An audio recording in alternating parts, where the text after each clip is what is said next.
អស់លោកលោកស្រីអ្នកនាងកញ្ញាបងប្អូនទូរទស្សនិកជនជាទីគោរពនិងជាទីមេត្រីនៅខណៈនេះផងដែរខ្ញុំបាទវឌ្ឍនាកំពុងតែស្ថិតនៅខេត្តចម្ប៉ាសាក់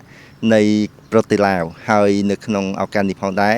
គឺមានកិច្ចប្រជុំពិសេសមួយគឺកិច្ចប្រជុំលើកទី15ស្ដីពីកិច្ចសហប្រតិបត្តិការរវាងខេត្តស្ទឹងត្រែងនៃព្រះរាជាណាចក្រកម្ពុជានិងខេត្តចម្ប៉ាសាក់នៃសាធារណរដ្ឋប្រជាធិបតេយ្យប្រជាមានិតឡាវឯកឧត្តមអភិបាលខេត្តស្ទឹងត្រែងដឹកនាំគណៈប្រតិភូចូលរួមកិច្ចប្រជុំស្ដីពីកិច្ចសហប្រតិបត្តិការទ្វេភាគីលើកទី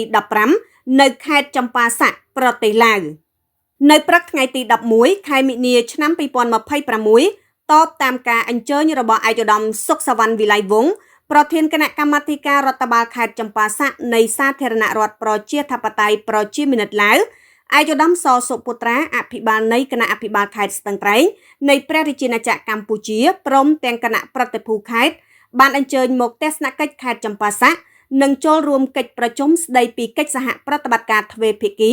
កម្ពុជាឡាវឡាយកម្ពុជាជាផ្លូវការលើកទី15រវាងខេត្តស្ទឹងត្រែងនិងខេត្តចម្ប៉ាសាក់ភាគីទាំងពីរបានអបអរសាទរនិងសម្ដែងការវាយតម្លៃខ្ពស់ចំពោះលទ្ធផលនៃដំណើរទស្សនកិច្ចជាផ្លូវការរបស់គណៈប្រតិភូជាន់ខ្ពស់ឡាវដឹកនាំដោយឯកឧត្តមបណ្ឌិតសនសៃស៊ីផាន់ដននាយករដ្ឋមន្ត្រីនៃសាធារណរដ្ឋប្រជាធិបតេយ្យប្រជាមានិតឡាវនាថ្ងៃទី4ទី5ខែធ្នូឆ្នាំ2025នៅរាជធានីភ្នំពេញ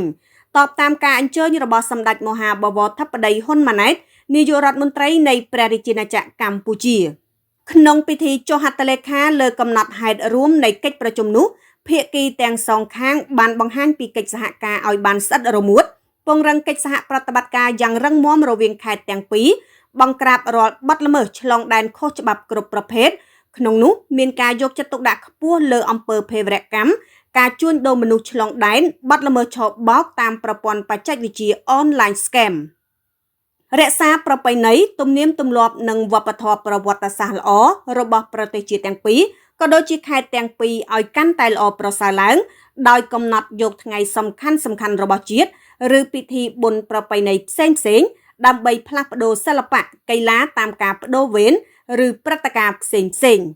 ពង្រឹងទំនាក់ទំនងលើវិស័យទេសចរឲ្យកាន់តែប្រសើរឡើងទាំងការផ្សព្វផ្សាយព័ត៌មានដែលទាក់ទងទៅនឹងវិស័យទេសចរនិងរៀបចំកិច្ចប្រជុំស្ដីពីទេសចររវាងខេត្តស្ទឹងត្រែងនិងខេត្តចម្ប៉ាសាក់ដោយមានការចូលរួមពីផ្នែករដ្ឋនិងឯកជនជាមួយគ្នានោះក៏បានព្រមព្រៀងគ្នាបង្កលក្ខណៈងាយស្រួលដល់កិច្ចសហប្រតិបត្តិការផ្លាស់ប្ដូរបទពិសោធន៍បច្ចេកទេសនិងផ្ដល់ព័ត៌មានឲ្យគ្នាទៅវិញទៅមករវាងអង្គភាពអគ្គិសនីខេត្តទាំងពីរស្ទឹងត្រែងចម្ប៉ាសាក់ដើម្បីដំណើរការផ្គត់ផ្គង់ចរន្តអគ្គិសនីដោយអនុលោមតាមកិច្ចព្រមព្រៀងនៃអគ្គិសនីកម្ពុជាឡាវកិច្ចប្រជុំដដែលគឺបានលើកទឹកចិត្តឲ្យវិនិយោគិននិងធុរជននៃខេត្តទាំងពីរចូលរួមវិនិយោគក្នុងវិស័យដឹកជញ្ជូនព្រមទាំងសម្រួលដល់ការដឹកជញ្ជូនផលិតផលនិងអ្នកដំណើរតាមច្បាប់របស់ប្រទេសនីមួយៗព្រមព្រៀងបង្កលក្ខណៈងាយស្រួលដល់វិនិយោគិនពាណិជ្ជករអាជីវករ